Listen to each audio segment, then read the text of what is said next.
Welcome to bidanko.com। আমি সঙ্গীতা, তোমাদের ম্যাথসের teacher. চলো দেখা যাক কি প্রবলেম আছে সলভ করার জন্য। বলা হচ্ছে অকেন্দ্রীয় একটি বৃত্তের উপর অবস্থিত এ বিন্দুতে স্পর্শকের উপর এক্স যে কোনো একটি বিন্দু এক্স বিন্দু থেকে অঙ্কিত একটি ছেদক বৃত্তকে ওয়াই ও জেড বিন্দুতে ছেদ করে। ওয়াই জেড এর মধ্যবিন্দু পি হলে প্রমাণ করো যে এক্স এ পিও বা এক্স এ ও পি একটি বৃত্তস্থ চতুর্ভুজ। ওকে, তো আমরা প্রথমে আগে একটা বৃত্ত হলো, এবারে বৃত্তের কেন্দ্র হলো ও, ঠিক আছে।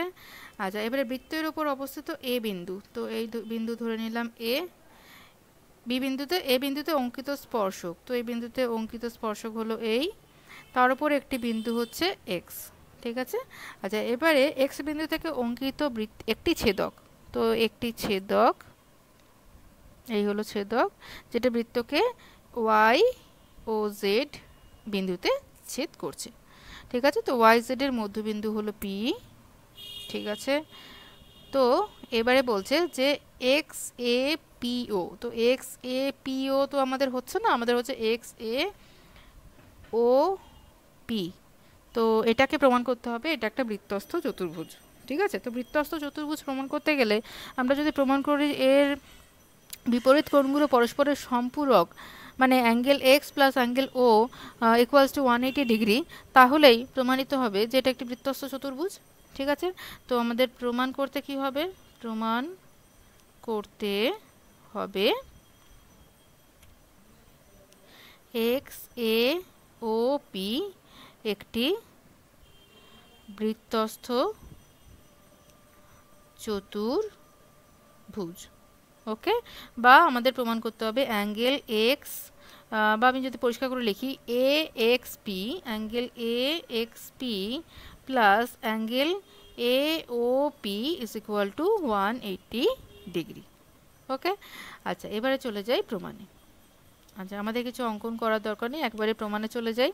আচ্ছা, এবারে দেখো এ ও এ হলো বৃত্তের ব্যাসার্ধ, ওকে। ও এ হলো বৃত্তের ব্যাসার্ধ, আর এ এক্স হলো এ বিন্দুতে অঙ্কিত স্পর্শক, এবং আমরা জানি ব্যাসার্ধ এবং স্পর্শক তারা পরস্পরের সঙ্গে 90 ডিগ্রি অ্যাঙ্গেল করে থাকে, মানে তারা পরস্পরের সাথে লম্ব থাকে, ঠিক আছে। তাহলে আমরা বলতে পারি angle O A X is equal to 90 degree, ওকে।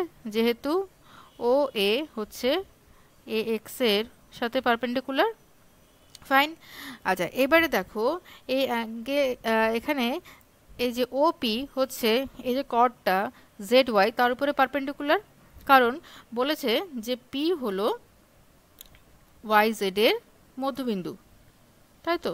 তাহলে এটা যদি মধ্যবিন্দু হয় তাহলে ওপি, যেটা ওপি যে সরলরেখাটা যেটা কেন্দ্র থেকে টানা হচ্ছে, তাহলে সেই এই সরলরেখাটা এই জ্যাকে ওয়াই জেড জ্যাকে লম্বভাবে সমদ্বিখণ্ডিত করবে, ঠিক আছে। তাহলে ও বিন্দু থেকে অঙ্কিত সরলরেখা ওপি জেড ওয়াই জ্যাকে লম্বভাবে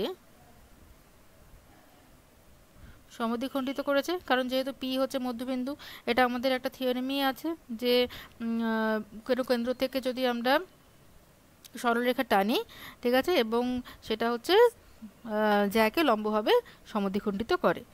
তো তাহলে লম্বভাবে সমদ্বিখণ্ডিত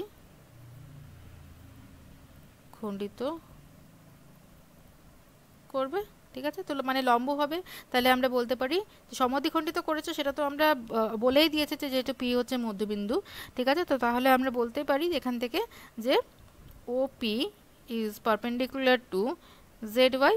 তবে আমরা বলতে পারি এই অ্যাঙ্গেলটা মানে ও পি ওয়াই, তো অ্যাঙ্গেল ও পি ওয়াই সেটাকে আমরা অবশ্যই বলতে পারি, দেখো ওয়াই না বলে আমরা অবশ্যই বলতে পারি ও পি এক্স, ঠিক আছে, কারণ ওয়াই আর এক্স একই সরলরেখাতে আছে। তো angle O P X is equal to 90 degree হলো। আচ্ছা, এইবারে আমি এখানেই চলে আসি। দেখো এখানে আমি কি বললাম যে এই অ্যাঙ্গেলটা হচ্ছে 90 ডিগ্রি, কারণ এরা হচ্ছে বৃত্ত এবং স্পর্শকের মধ্যবর্তী কোণ। 90 ডিগ্রি হলো, এবং এই অ্যাঙ্গেলটা হচ্ছে 90 ডিগ্রি, যেহেতু পি হচ্ছে মধ্যবিন্দু। ফাইন। তাহলে what about this two angle, angle A O P plus angle A X P, এদের তাহলে সমষ্টি কত হবে? পুরোটা চতুর্ভুজের আমরা জানি চতুর্ভুজের কোণের সমষ্টি হচ্ছে 360 ডিগ্রি।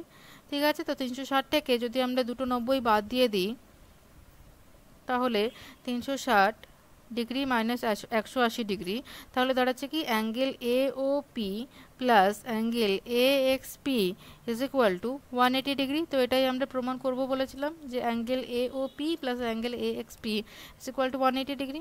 তাহলে এখান থেকে যেহেতু এখানে প্রমাণিত হলো যে বিপরীত কোণগুলি পরস্পরের সম্পূরক, তো তাহলে এটি একটি বৃত্তস্থ চতুর্ভুজ। তো যেহেতু বিপরীত কোণগুলি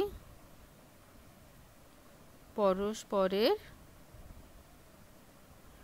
সম্পূরক, ঠিক আছে, সম্পূরক মানে তাদের সমষ্টি হচ্ছে 180 ডিগ্রি, তাই এই কোয়াড্রিল্যাটারালটা চতুর্ভুজটি এ এক্স পি ও বা এক্স এ ও পি একটি বৃত্তস্থ